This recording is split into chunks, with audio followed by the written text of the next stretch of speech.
चलावा, एक रहस्यमयी परछाई। उत्तर प्रदेश के धुंधले गांवों में जहां अंधेरा राज रखता है, वहां एक कहानी फुसफुसाती है। यह कहानी है चलावा की, एक ऐसी प्रेतात्मा जो आपके ही रूप में आती है। कहा जाता है कि यह आपकी आत्मा को चुरा लेती है। यह एक भयानक चेतावनी है जो पीढ़ी दर पीढ़ी चली आ रही है। यह एक रहस्य है जो गांव वालों के दिलों में दहशत पैदा करता है। कुछ कहते हैं कि चलावा एक अशांत आत्मा है, वह इस दुनिया और उस दुनिया के बीच फंसी हुई है। दूसरे मानते हैं कि यह एक दुष्ट शक्ति है, वह बेकसूर लोगों को अपना शिकार बनाती है। लेकिन एक बात तो तय है, चलावा के साथ मुलाकात किसी के लिए भी शुभ नहीं होती। कहते हैं कि चलावा आपके सबसे करीबी दोस्त, आपके प्रेमी या आपके परिवार के सदस्य का रूप धारण कर सकता है। यह आपको धोखा देने के लिए आपकी कमजोरियों का फायदा उठाता है, और एक बार जब यह आपको अपने जाल में फंसा लेता है तो आपकी आत्मा हमेशा के लिए खो जाती है।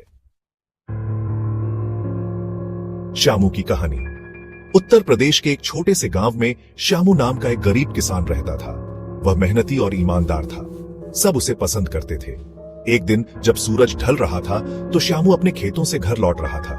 तभी उसे अंधेरे में एक आहट सुनाई दी। कौन है वहां? श्यामू ने आवाज लगाई। उसका दिल तेजी से धड़क रहा था। कोई जवाब नहीं आया, केवल हवा की सनसनाहट सुनाई दे रही थी। श्यामू आगे बढ़ा, उसका हाथ अपनी लाठी पर मजबूती से जकड़ा हुआ था। जैसे ही वह एक पीपल के पेड़ के पास पहुंचा तो उसने देखा कि कोई खड़ा है। यह आकृति अंधेरे में डूबी हुई थी, लेकिन श्यामू को लग रहा था कि यह उसे घूर रही है। नमस्ते, श्यामू ने फिर पुकारा। उसकी आवाज थोड़ी कांप रही थी। इस बार आकृति हिल गई। यह धीरे धीरे रोशनी में आई और श्यामू ने अपनी सांस रोक ली। यह आकृति और कोई नहीं बल्कि श्यामू खुद था। उसका चेहरा, उसके कपड़े, उसके हाथों में पकड़ी लाठी, सब कुछ बिल्कुल वैसा ही था। श्यामू डर के मारे जम गया। वह जानता था कि उसने चलावा के बारे में कहानियां सुनी थी, लेकिन उसने कभी नहीं सोचा था कि वह वास्तव में उसका सामना करेगा। तुम कौन हो? श्यामू हकलाते हुए बोला। आकृति मुस्कुराई और श्यामू के खून ठंडा हो गया। यह एक भयानक मुस्कुराहट थी जो बुराई और भ्रम से भरी हुई थी। मैं तुम्हारा हूं श्यामू, आकृति फुसफुसाई।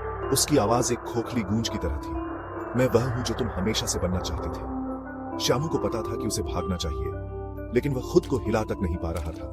वह उस आकृति की आंखों में खो गया था और उसे ऐसा लग रहा था जैसे उसकी आत्मा खींची जा रही है।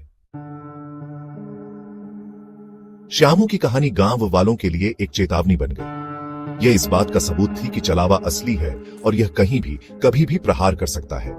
लेकिन शायद सबसे भयावह बात यह है कि श्यामू उस रात के बाद से कभी नहीं देखा गया था। कुछ कहते हैं कि चलावा ने उसकी आत्मा चुरा ली और वह हमेशा के लिए चला गया।